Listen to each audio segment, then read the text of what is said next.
How you feeling? Yeah, feeling good. Good. Wangaratta baby. Yeah. Couple of That's it. Wangaratta boys just sitting in a room, just chatting gas. Who's your favourite bloke at Wangaratta Rovers apart from me? Because I'm obviously number one. Oh, Sammy Murray's pretty good. Sammy Murray? Working with him this week, so he's been good to me. You're just saying that because you're working with him. Yeah, he's a good bloke. Anyone There's else? a few good boys going. 18s boys. 18s. There's too many. Can you give you a top three? Juddy Schubert. Yep. Um, Playing the ones on the weekend. Gun. Yeah, he's good. Wally Gamble and let's go Will Ashton. Oh, good. There'll be a few unhappy boys about that. Okay.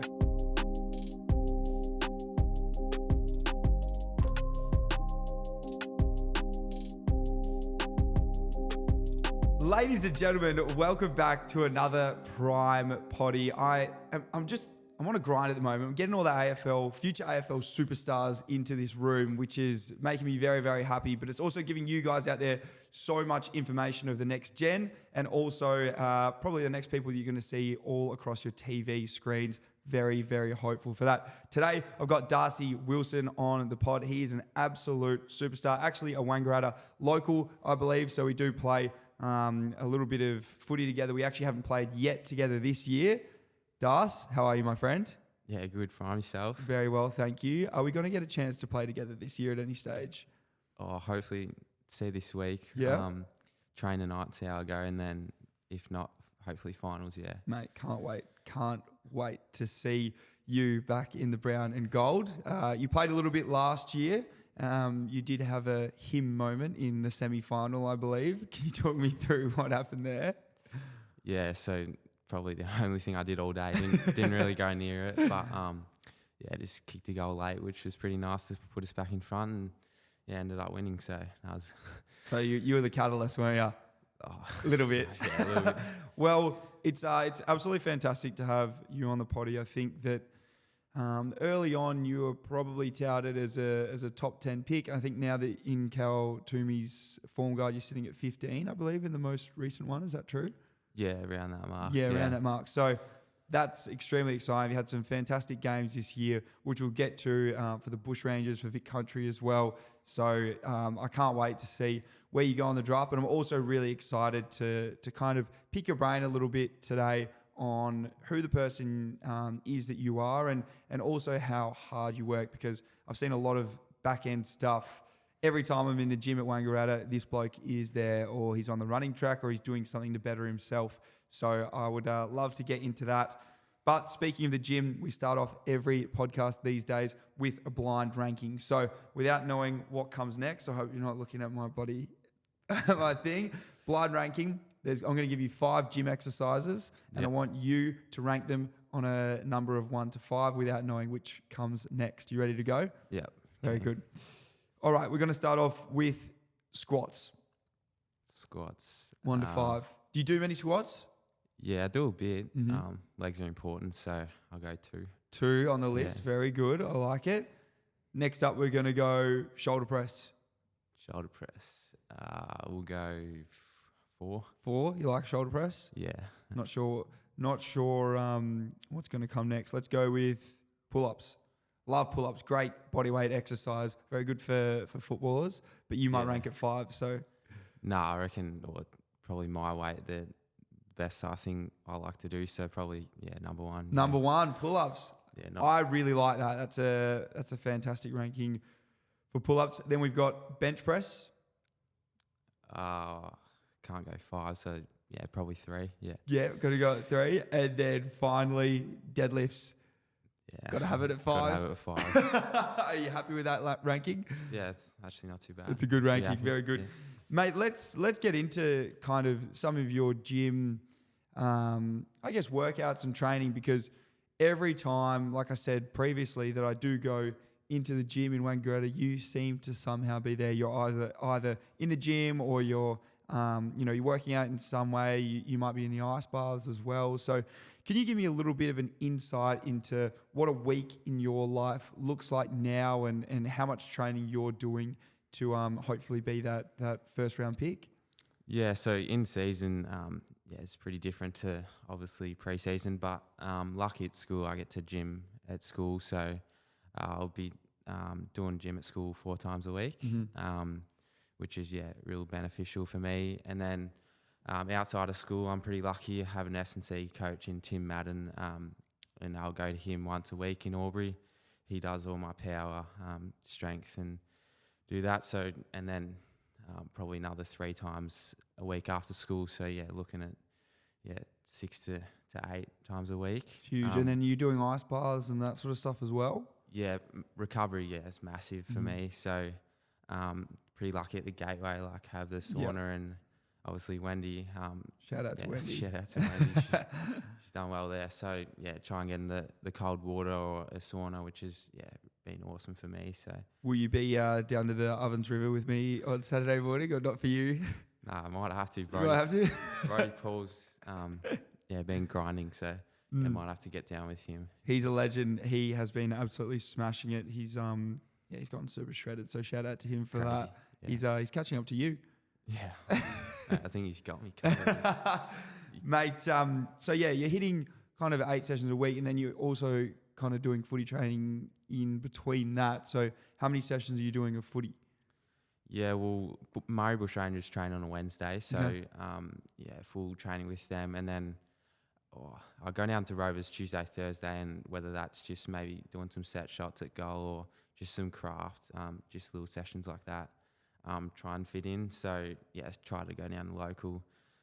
Don't get to train as much as I like, but that's because I have bushies and other things. So let's talk about the Wangaratta Rovers for a second, because they are a fantastic club, a very family orientated club, I feel. And if you haven't played country footy, I'd recommend going out and playing country footy, because it's a completely different vibe to what metro footy is. Can you talk me through, I guess, kind of your Wangaratta Rovers journey from start to now? Yeah, kind of always been involved around the club because both my parents played there. So, as you said, it's a pretty family-orientated club. So, lucky to be there from when I was, real young, just kicking the footy around there. And, and then progressed up into the thirds a couple of years ago. And then, lucky enough to play a couple of games of senior footy last year with Darren Creswell coaching. So, picked his brains and got some really good players that have come down and played, like ex-AFL, which is great to learn off them. And it's obviously a great league, probably touted as top league going around. So enjoy going down there. It's a fantastic league. And who do you think's been a bit of a mentor for you over those kind of formative years? I've had been lucky enough with my thirds coaches, had Matt Allen in my first year, and he was very good. And then had obviously some good senior players that have helped me as well, like Dylan Stone, Al Mafard, Sammy Murray. There's been some very good players go through the Ovens and Murray, so it's been great. It's really good to have a leader or a mentor around you, especially growing up. And then talk me through a little bit of your kind of state footy journey. Were you always, because I know you played a fair bit of cricket growing up as well. Yeah. Did you find it difficult to choose between cricket and footy growing up? I kind of made the choice last year to go to footy. Probably just enjoyed it a bit more. Still enjoyed my cricket, but then just made that pathway into footy, I guess, and really enjoy it. So, Did you grow up? Cricket and footy were kind of the only two sports for you? Enjoyed a bit of basketball as well, and then athletics here and there as well. So that's kind of, I suppose, where I got my running ability. Just did a bit of athletics when I was younger as well. What was your event, or did you just do everything? No, I was more like an 800 meter runner. So kind of middle distance. Perfect. So. And did you play state footy throughout that kind of period? So you have under 12s, under 15s. Did you play in all those state league comps? Yeah, so I played schoolboys under 12s with obviously Watto and Harley Reid and Zane Durst. The names just go on. The amount of players that such an exciting crew this year. I'm so excited to see how they do. Yeah, so played under 12s Vic, which I was lucky enough to go to Darwin and play in that. And then just kind of went back and played at junior level, and then lucky enough last year and this year to go into more of the rep side too. Mm-hmm. So let's get into, I think last year you played your first game of Bushrangers, was it? Yeah, last year. How did that kind of all start? Were you approached? You probably were already in the in the talking, I guess being in the system and playing through all those state leagues. How did that all start and how's it been for you? Yeah, so I suppose Murray have a 16s Okay. kind of team, so Yep, it so you kind of just started there, but we only played 2 games, so Yep. that was kind of affected through COVID, and Of then course. lucky enough last year to play a full season at Murray, have Mark Brown as my coach, who has been really good for me, and just also having like Braden George, Ollie Hollins, True. some great players that have gone through the system. So just learning off them has been great. And who was kind of your mentors for you there when you were at Murray that last year? Probably Braden. Yeah, Mm-hmm. he's been a good one. He's a very hard trainer. Love the way he goes about it. Always committed to his footy and whatever he wants to do in life. So, love to pick his brain and learn off him. Tell us a little bit about Braden, because a lot of people listening might not know much about him as he hasn't played a game of AFL football yet, but he's had some pretty difficult challenges in his life. Yeah, he's a top player. Like I think Cal Toomey kind of said he's a Petrarca-like player, and he probably could have gone top 10 in the draft last year hadn't he done his knee. So, last game for Murray last year, he did his ACL, which is pretty unlucky for him, but he's in high spirits, and I think he's going very well at North Melbourne at the moment, training with them, and can't wait to watch him next year. I think he'll be an exciting player. Yeah, so he's had 2 ACL surgeries, one on each knee, I believe. Don't know if it was 2. I think it was maybe medial. A medial on the other one, but he's had a couple of knee injuries, so it's been a difficult time. But I think he ended up going pick 24, so it's very exciting to see a couple of Wangaratta boys hopefully dominate next year. Last year, you go through, you kind of have the dream, I guess, of playing AFL. When did it to you start to become a reality? Or was it always since you were 12? It was always like I'm probably a chance here to get drafted. I suppose it's not really always a chance, and like it's until you get your name called out on draft night until it, I suppose, comes reality. Of course, it's not. Well, I guess it's not reality now yet, is it? But you're talked about as a potential first rounder, so I guess that's pretty exciting. Yeah. So I just look to keep consistent with my footy, and just hopefully at the end of the year it kind of all happens. So I don't kind of look into it too much, because anything can happen on the night, and just kind of let it play out and just do my thing. Is it exciting for you? Has the last few years been exciting? Has it been crazy to see your own progression? Are you proud of how far you've come?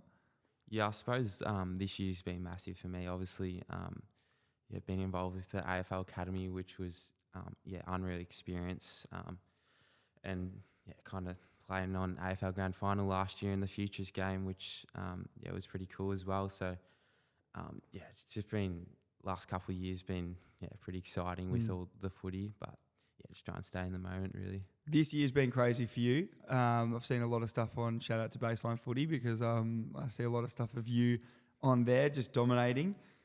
This year you've almost gone head and shoulders. I think of one of the first Murray games, you had 30 and kick 3, and you really started, I think that was in March, and you started to show that you are a really top prospect. So where did kind of the confidence come from, or were you always confident in your ability to kind of have that impact on a game?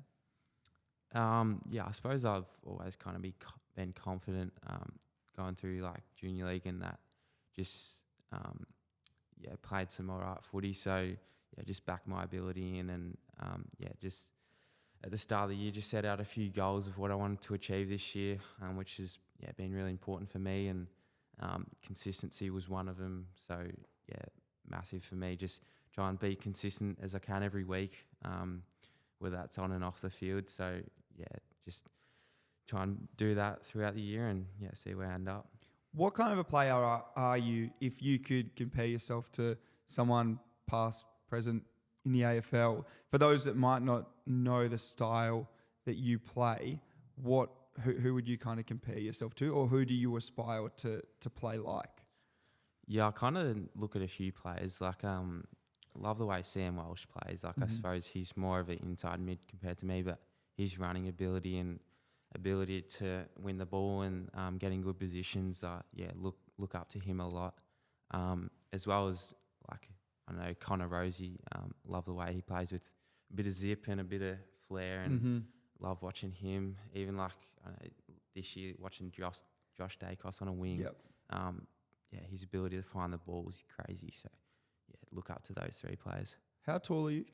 About 187. 187. So you're a really pretty good size. Yeah. Have you always been that tall, or were you kind of started off as a small forward? Yeah, I kind of in that under 12s Vic team. I think I was the third smallest. So really went Watto, Jagger Smith, who's obviously coming through. He's going to be a superstar, isn't he? Yeah, it's crazy. And then me. So yeah, I kind of was small growing up, but then had a bit of a growth spurt. Watto's still the same size. He's grown a little bit, Watto. Did you learn a lot in under 12s?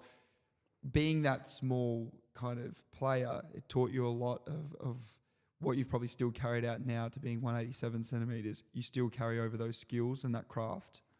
Yeah, I suppose like playing that kind of high half forward, like small forward, develop those craft skills to be able to crumb off packs and kick goals, which has helped a fair bit. And then on a wing, I suppose height doesn't matter too much, but just using my running ability, I suppose, just to cover the ground. Yeah. What position do you play? At Murray, I've been playing like inside, outside, mid this year. Inside out mid. Yes, or more of an outside, more of an outside midfielder. Yeah. Yep. And then like in the Vic Country, bit of midfield time at the end there. Been played a bit everywhere this year, like on a wing. Where do you want to play? Or do you just don't care? I enjoy playing in the midfield. Like I just find it's easier to find the ball, and then like you can go forward and kick goals, which is pretty good. So probably midfield, because like growing up, played there most of my juniors. So that's where I find I play my best footy. But I know probably if I get to the next level, it probably won't be there. It'll probably be on a wing or high half forward. Yeah.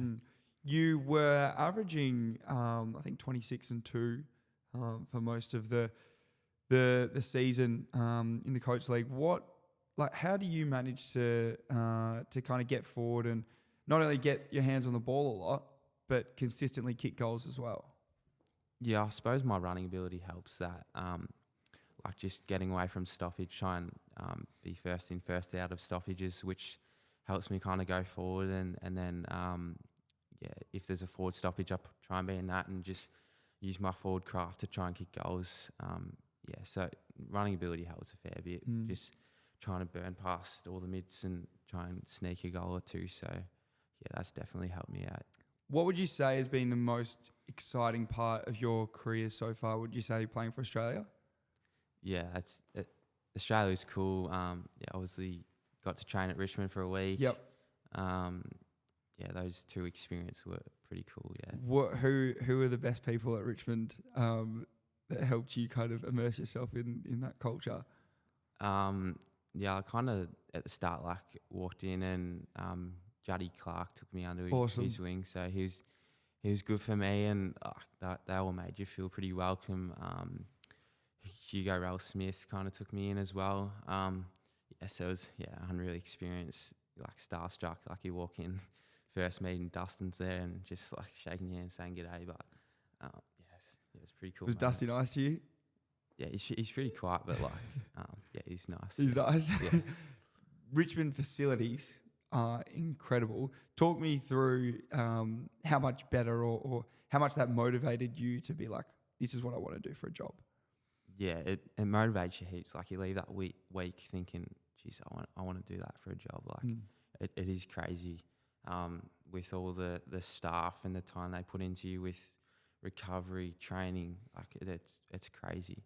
And you just leave that week thinking, geez, I want to do that. So. Would Richmond be where you'd want to go? I'll be happy anywhere, but yeah, a big Melbourne club would be cool. It'd be nice. Like playing in front of big crowds every week, but yeah, at the end of the day, you sign up to go anywhere, so I'm happy to go anywhere. Great answer. Very media trained, I reckon. Very good. Richmond would have been a fantastic kind of spot as well. It's right in the heart of Melbourne, really, very close to where we're recording now. It's a fantastic club with a lot of history. What was the culture and the standards like at training? Did you find that it was just head and shoulders above what you have previously experienced? Yeah, walking in day one, like it's a big family. So like the first year players are made to feel like they're 10th year players. Like it's crazy how much they welcome you in. Like walked in and I didn't like feel out of place at all. Like they made me feel welcome. So, and then their training stuff's top end. So yeah, they train very hard and they get the most out of that what they can do. So were you nervous going into it? Yeah, a little bit. Yeah, who are you most nervous to meet, Dusty? Yeah, Dustin. Like actually, they do a wrestling session. So it's probably the hardest thing I've ever done. It was about a half an hour session, and it was like wrestling, grappling stuff. So I was in with the forwards. So I was with Darcy, Jack Rewald. Oh god, like some absolute bulls. And they do this thing called Shark Tanks. They're like all surround you, and then the whistle blows and you have to wrestle someone. And both times I got Dusty. Is he just so strong? Yeah, he's just crazy. Like he's like not even trying, and he's still got me. Like, he is a beast. He's pretty scary looking as well. So yeah, he's already in your head.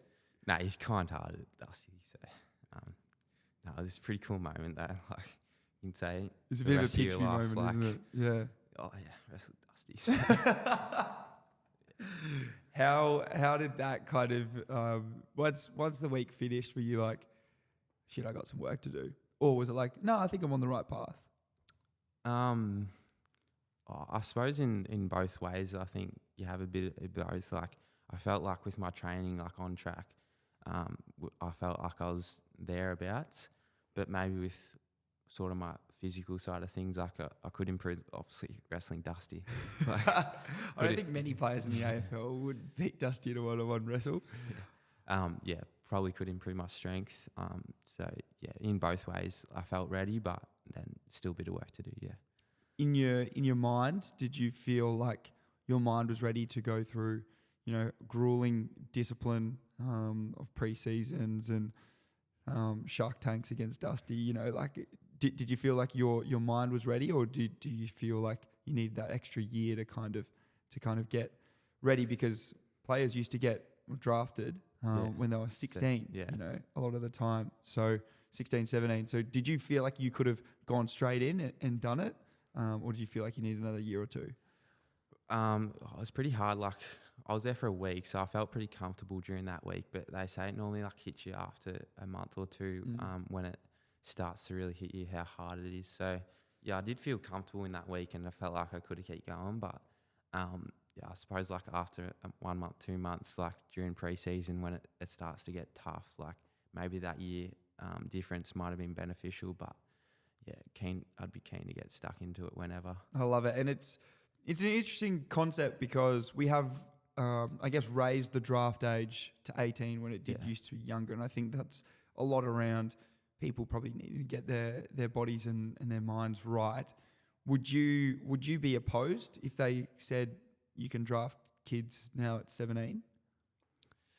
Oh, not really. Like, I suppose if you're good enough to get drafted at 17, like Harley probably was, I think, go for it. Like, I wouldn't be too disappointed if they changed the age because I would have liked to hope I'd be ready, but maybe that year extra is great, like to do more gym and things like that to get me AFL ready. So. And what if they raised it to 20? To 20? I suppose that's what the NBA do. It's at 19 now, so like they get in there and they're kind of ready.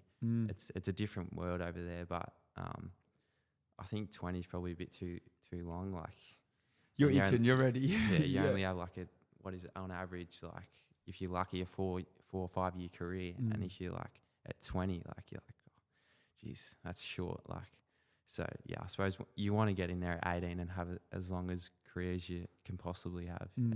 On that topic, it's a bit of a morbid thought, but if if things don't work out and you only played 3 years, 4 years, what would you do after then? Would you have a plan? Yeah, lucky at school, like they're pretty big on like life after football. So, yeah, looking into like the business side of things, obviously been lucky enough to work with Sam Murray this weekend, who, yeah, if people don't know who he is, manages a company who helps you out. Obviously used to play for Collingwood and Sydney as well, so definitely got AFL roots and probably was thinking about potentially what does happen next. Yeah, so yeah, into that business kind of things, like as well as sports science, interested in how the body works, obviously like you, and then the business side of things. So yeah, I think what you do is really cool. So thank you. Yeah, something around those topics. Yeah. Really exciting, dude. Like, and I think that you seem very mature and well put together. So it's important to always have those thoughts, about what's going to happen next. I was always the same. I was like, well, where do I want to be in 5 years if everything does fail? Yeah. And it's really important to have something to fall back on. So it's good that you've thought about that. Richmond, crazy time of your life. Just it would have been so cool going in and kind of being in the inner sanctum. Was Dimmer there when you were there? Yeah, Dimmer's there. So Dimmer's last year or last pre-season. So yeah, pretty starstruck by him as well. Maybe he'll have a look. Maybe you might be at the Suns next year. Suns with Dimmer. Yeah, maybe. Oh, I think they've got some good talent going there, like they do. Jetty Walter and Jake Rogers, Ethan Reid. Yeah. Sorry, actually, they've probably got 3 top 10 picks, maybe 3 top 15 for sure. Some absolute superstars. Now we've done Richmond, tick it off. Probably another really big part of your life was playing for Australia. Yeah. That was crazy. You went and played against the Sample Port Adelaide side, I believe. Sample, yep. How does that process happen? Does it happen every year? How does it all work? Yeah, so Tarkin Lockyer, who's over manages the AFL Academy, he'll get together with a few people and they'll look at your 17th year and your 16th year, and then they'll pick a team or a squad. And then I got a call from Tarkin late last year, and he said, "Yeah, congratulations, you've been selected." So yeah, I was over the moon, and he kind of told me what was involved, and like obviously already knew what it was because like watching like Harry Sheasel, Will Ashcroft, Ollie Holland's been in that system last year. I was pretty keen to make that side, and then when Tarkin called me, it was pretty cool. So. It's just a phone call, and then you obviously picked in it, and then have a few training camps, train with an AFL club. Like everything they do is just it's next crazy. level. But you guys fared really well in that game against Port Sample, despite being younger. I think it was only a 10-point loss or something, wasn't it? Yeah, it went down really close. Like I think they had the strong sample side in, so. Yeah, we're pretty happy with our performance. Obviously on review, Tarkin looked over it and he was happy with how we all went, and he just said the main thing, played your strengths. So I think everyone got to do that and show their talents off. So it's pretty cool to play on Mount Barker over in Adelaide and have a camp over there with the whole AFL world over in Adelaide. So it was a cool experience. AFL is huge in Adelaide. We probably don't even know it, especially if you live in Melbourne, how big, I grew up in Western Australia, how big AFL is in Perth and Adelaide. It's like, it's the only sport, same as Melbourne really, at the end of the day. So it is still a huge cultural thing over there. So it's massive.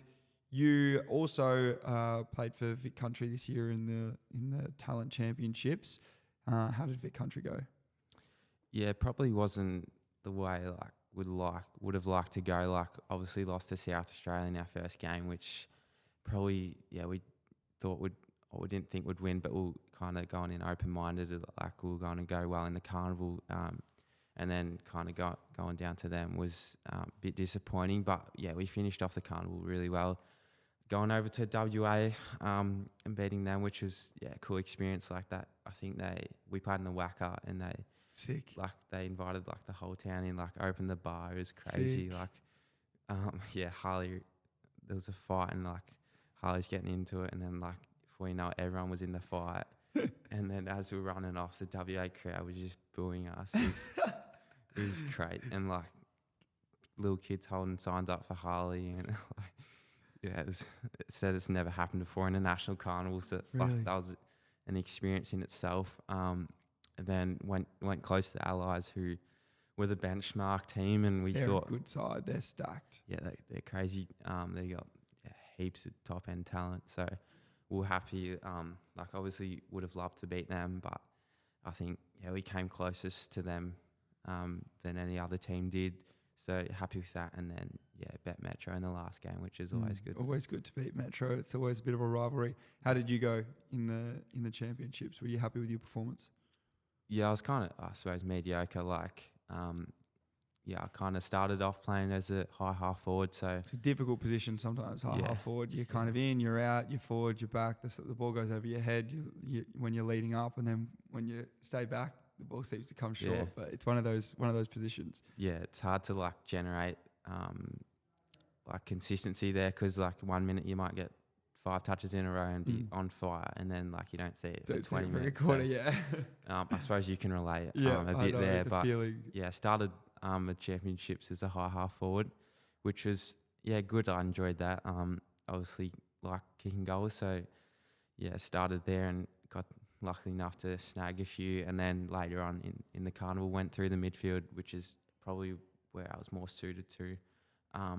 And then, I suppose I was happy overall. Like, would have liked to change a few things, maybe kick a few more goals or get a few more touches. But, overall, pretty happy. You played with Harley. Yeah, hard. There's probably the most amount of hype around this number 1 pick that I've seen in maybe the last 5 years. Yeah. The hype even last year was crazy. Yeah. You know, everyone was like, if Harley was in last year's draft, they still would have picked him at number 1. You played with him? Yeah. Have you played against him? Yeah, I have played against him as well. Is he the real deal? Yeah. Is he as good as what everyone says he is? Yeah, I suppose he's just good at like everything. He's strong. He's got some speed about him. He's good game sense. Can hit the scoreboard. Can rack it up. So like, he's got everything covered, I suppose. So the hype's really. He's a really nice person. So away from football, he's not up himself or anything. So he's done really well. Like getting all that hype, I suppose, and like it'd be pretty hard to deal with, but he's done it really well, and loved chatting to him, and he's a really good person. So well, that's always good. If you're a good bloke, it's always a few more ticks in the column. How have you dealt with kind of some of the hype around you? Because you probably come from Wangaratta. It's a relatively smallish country town. You talked about a lot as a potential first rounder, and it's really exciting. There's a few social media posts and stuff here and there about you, and sometimes when we go to Wangaratta training, the boys give you a little bit of stick about it. Baseline Darcy, which is always funny. How have you gone with kind of the hype and I guess the pressure of footy this year? Yeah, well, similar to Harley, I'm kind of lucky. Like living in a smaller country town, it's like there is that media side of things, but then you can escape. Like just get out and go and play golf, or just get away from it all. So pretty lucky in that sense that I can escape it a bit. And I suppose like it is on social media, but you try and like stay clear and just listen to the people you know and trust. So at the end of the day, you'll see all the rankings and like the baseline stuff, which is great. But you just try and keep level headed and just like, let your footy do the talking, I guess. What do you do to kind of unwind, I guess? Quick shout out. What do you do to chill out? You mentioned golf, but how else, I guess, do you get your mind off things if you need to? Golf. Love playing golf with my mates. Like that's great. Just go out and escape, play a bit of golf. also like, I don't know, catching up with the mates and just maybe going out for dinner and just like catching up with them and just chatting about life, or I suppose like even like it's still sport, but just going to the gym, like, and you don't have to think about anything. You just like have fun with your mates. You feel so much just better. Get a workout in. So yeah, it's great. Well, mate, that pretty much wraps that part of the podcast. But as we always like to do, we like to get the Q&As and the people out there involved, because we get so many questions every single freaking week about just about anything, to be honest. And sometimes they're PG, sometimes they're R-rated, but I try to usually filter it down to PG as much as I possibly can, because we've had a lot of Wangaratta boys in the Q&A section sending some interesting Q&As in. But this is obviously brought to you by Alive, this segment. Which Alive would you want? We've got lemonade, ginger, and lemon lime bitters on the front of the table. Take your pick, my friend. Oh, they look all pretty good. I want to go there. You take the LLB. I'll take an Alive ginger. Alive, no sugar, obviously. Now, the big thing about Alive is the benefits for gut health that it has. So not only is it a no sugar, beautiful tasting soft drink, it also has 1 billion live encapsulated pro and prebiotics. So it is a fantastic drink, mate. How is your first taste of the lemon lime bitters? Yeah, that's great. Don't mind it? Yeah, it's good. I've been on the ginger lately. I've been really enjoying the refreshment of the ginger. It's So what's the benefits to these? So gut health. Yeah. Gut health is the ticket. So pretty much if you think about the kombucha benefits that it has, but kombucha tastes like, for me, I don't like the taste. Really I think it's gross. The only reason people drink it is because of the gut health benefits. But the issue is that the kombucha pro and prebiotics usually die in the can, so they're not live. They're not encapsulated. So these are all encapsulated. They're live, and the benefits are tenfold to what you would find in kombucha. Great question, though. Always keep me on my toes, which I like.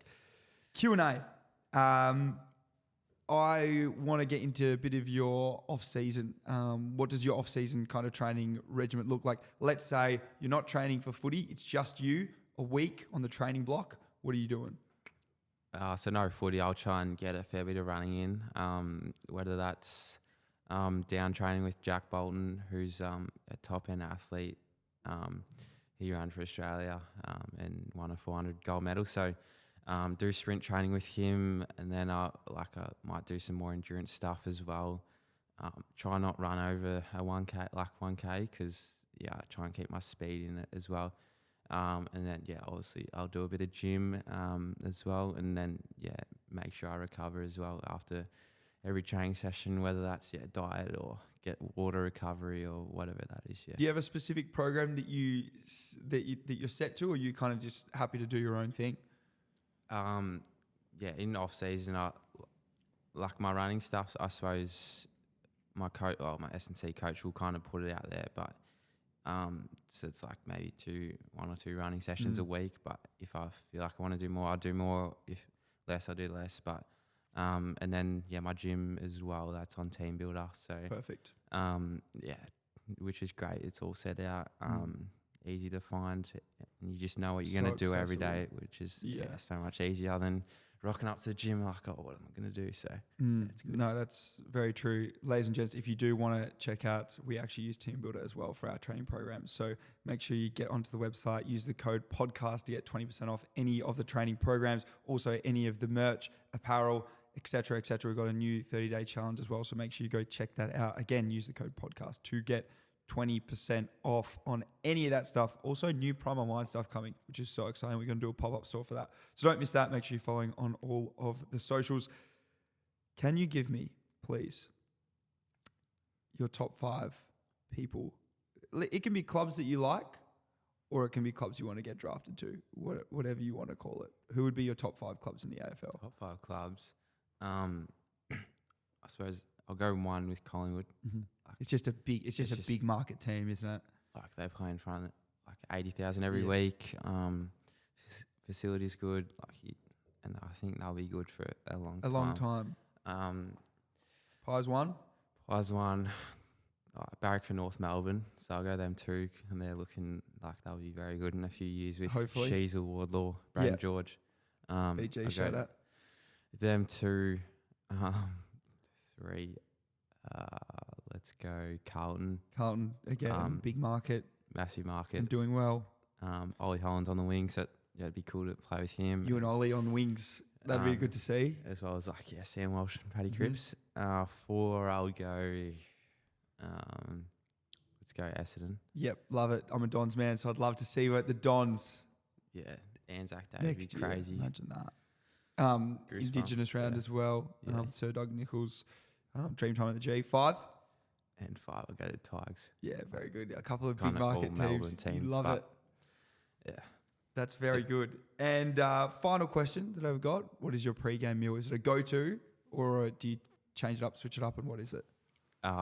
Normally pasta. So try and get the carbs in. Mum will cook pasta every Friday night or whenever I'm playing. So pasta before every game, if I can.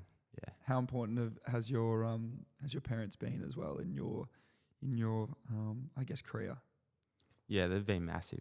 Obviously, forever grateful for them. For what they've taught me, and I suppose with just my footy stuff and just with personal values. So grateful for them and for what they've done. In raising me, and So. We love them. Shout out. Mate, it's been an absolute pleasure having you on the pod today, mate. You've been fantastic, and I'm so excited to see what you do at the next level. Can you tell us, please, where to find you if people want to see who this absolute gorgeous legend is? Can you give us your Instagram where we can find you? Insta. I don't even know my Instagram. That is the best. I think it's just Darcy Wilson. So it might be Darcy Wilson 18. It is. It's 18. Yeah, you've got the blue DP as well. Yeah, just a blue photo. Mate, it's been an absolute pleasure having you on. Thank you so much for coming on. But we'll hopefully see you very soon. Thanks, Prime. No Cheers. worries, bro.